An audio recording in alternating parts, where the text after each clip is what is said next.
border itself. Joining us now, Michael Cutler, former senior special agent for Immigration and Naturalization Service, as we used to call it, INS. Michael, we welcome you back here, sir, to America's Forum. Well, J.D., it's always a privilege to join you, and as I always like to remind people, I had the distinct privilege of testifying at that caucus hearing when you were one of a number of congressmen in attendance in the wake of 9/11. We certainly can't forget the national security implications of all this. Isn't that correct? Michael, you put it succinctly. Border security is national security, but last night from the president, at least by my lights, we heard very little about national security and a lot of finger pointing. What did you make of the president's comments last night in Dallas? Well, what I make of it is that this marches lockstep with Rahm Emanuel's advice, the mayor of Chicago. I guess it's the Chicago way, who said to the president when he was his advisor that you never waste a crisis. And he also went on to say that when you have a crisis, it provides you with opportunities to do the things you could not otherwise do, or words to that effect. And so I really believe that this is a manufactured crisis. But I have to tell you, J.D., I see blame on both sides of the aisle. Certainly this administration has been the worst disaster of anybody that I'm aware of in terms of immigration, and my history with immigration goes back 42 years when I started working for the INS back in '71. But, when John McCain says, well, we can't have comprehensive reform until we secure the border, that is encouragement. That is firing the starter's pistol for aspiring illegal aliens around the world. And I used that phrase when I testified before the Senate Judiciary Committee last year. People around the world are looking closely at what American politicians are saying. And they're all agreeing, well, we can't deport all these people, so we're going to have to let them stay here.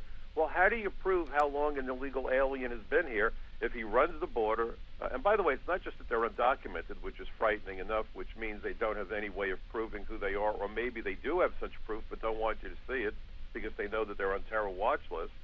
But on top of it, they're uninspected. We don't know if these people are coming in with diseases, if they're wanted fugitives, if they're terrorists.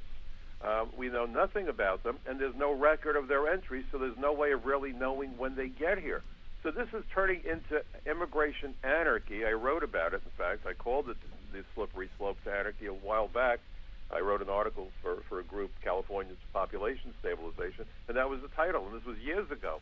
Because you could see that if you keep on not enforcing the law, people take you at your word. The immigration laws, J.D., are America's, this is the first impression we give people around the world, how serious we are about our laws. We have the world convinced that if you come to America, violate our most fundamental laws that are designed to protect American lives and American jobs, we won't only let you get away with it, we want to reward you for it. And the president is making that abundantly clear, wouldn't you say? Michael, I would say, listening to your comments, as you talked about the blame being bipartisan, I would agree with that. It is interesting, to our current president's visit to Texas, the criticism has been bipartisan. For example, you expect the Republicans, and certainly the senior senator from Texas, John Cornyn, took exception. We'll read from his statement, quote, "Texans do not need a lecture from a man who refuses to even see the crisis firsthand. President Obama can fundraise and issue statements. Texans will work to solve the problem." But also, of course, there's Democratic Congressman Henry Cuellar, who had some things to say. He thanked the president for meeting with Republican Governor Rick Perry, but Henry Cuellar's take on this is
betting tactics.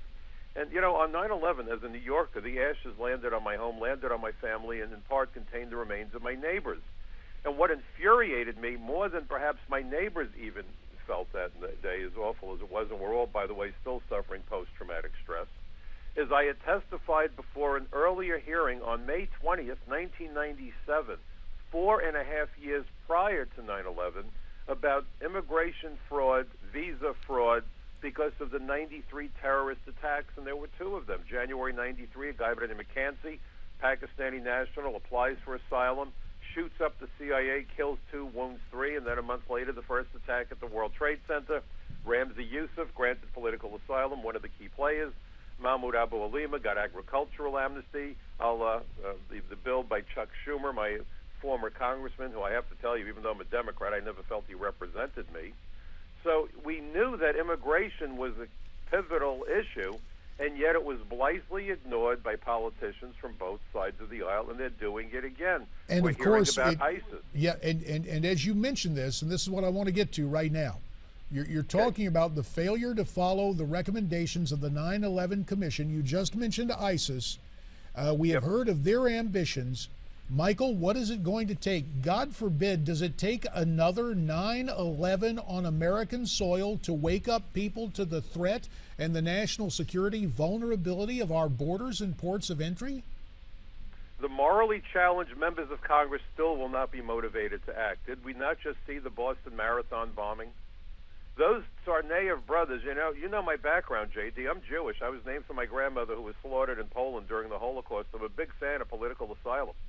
But there is no integrity to political asylum. The Tsarnaev brothers, the whole family got asylum, and they immediately went back to Russia, the country from which they claimed they had a credible fear about returning for fear of persecution or worse.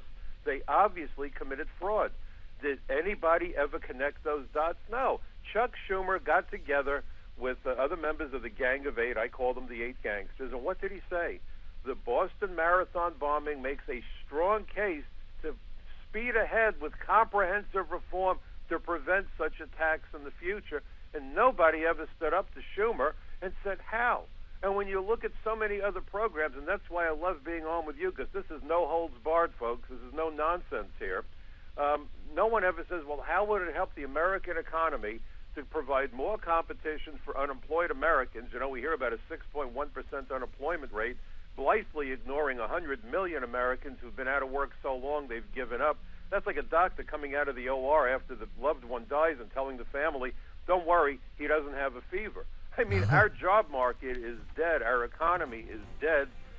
No one ever talks about the impact on our economy, American families, national security, public health. But you've done safety. that talking. You've done that talking, Michael Cutler, and we will continue to visit with you as we continue to monitor the ongoing influx of illegals and the needed response from our elected leadership. We appreciate your perspective. Want to thank you very much again today, and we look forward to visiting with you again real soon.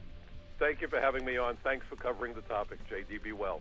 Michael Cutler talking to us about immigration, not reform, not amnesty, but the fact that national security is dependent upon border security. Your take invited and encouraged. Why don't you tweet us your comments at Newsmax TV, hashtag America's Forum. A new way to do it via computer too, newsmaxtv.com/comment.